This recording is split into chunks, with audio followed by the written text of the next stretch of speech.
अस्सलामुअलैकुम व्यूअर्स, आज हम बना रहे हैं गवार की सब्ज़ी। बहुत ही लजीज और जायकेदार बनती है और बनाने का तरीका भी बहुत आसान है। सिर्फ गवार नरम और अच्छी सी होनी चाहिए, सख्त नहीं होनी चाहिए।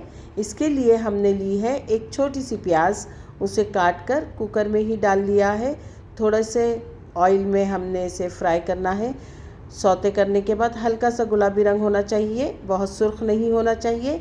1 चम्मच हमने उसमें ज़ीरा डाल दिया था। अब लिया है 1 चम्मच मिर्ची का पाउडर, हल्दी छोटा चम्मच, धनिया पाउडर 1 चम्मच और 2 बड़े साइज़ के टमाटर, जो बहुत बड़े नहीं, दरमियाने साइज़ के। नमक हमने हस्बे ज़ायका लिया है। लाल मिर्च का पाउडर जो है कश्मीरी लाल मिर्च है इसमें, और हल्का सा हमने तीखा लाल मिर्च का पाउडर भी शामिल रखा है। धनिया पाउडर जो हमारा रेगुलर इस्तेमाल करते हैं वही है, और टमाटर 2 मीडियम साइज़ के होने चाहिए। हल्दी छोटा ही चम्मच लिया है।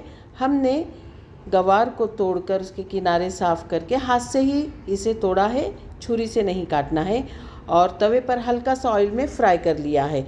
यहाँ कुकर में जो हमने प्याज और ज़ीरा सौते करने के लिए रखा था, वो अब हल्की हल्की रंग चेंज करने लगी है।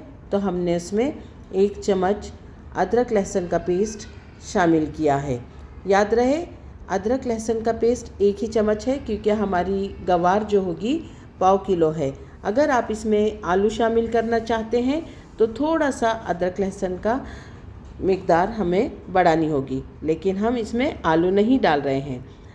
अदरक लहसुन के पेस्ट प्याज के साथ अच्छी तरह से सौते होने के बाद हमने अपने तमाम मसाले जो हमने निकाले थे इसमें शामिल करना है, और हल्की सी पानी की छींटे देते हुए इस मसाले को खूब अच्छी तरह से भूनना है। तवे पर हमने जो फ्राई करके लिए थे गवार, वो भी इन मसालों में शामिल करके 2 से 3 मिनट तक भूनी जाएगी। कोशिश यही रहेगी कि मसाले नीचे से लगने ना पाए, सिर्फ मसाले और गवार अच्छी तरह से भूनी जा सके। हम इसे कुकर में बना रहे हैं, बहुत जल्द बनने वाली है। तो याद रहे कि आपको इसमें पानी अपने मर्ज़ी के मुताबिक शामिल करना है।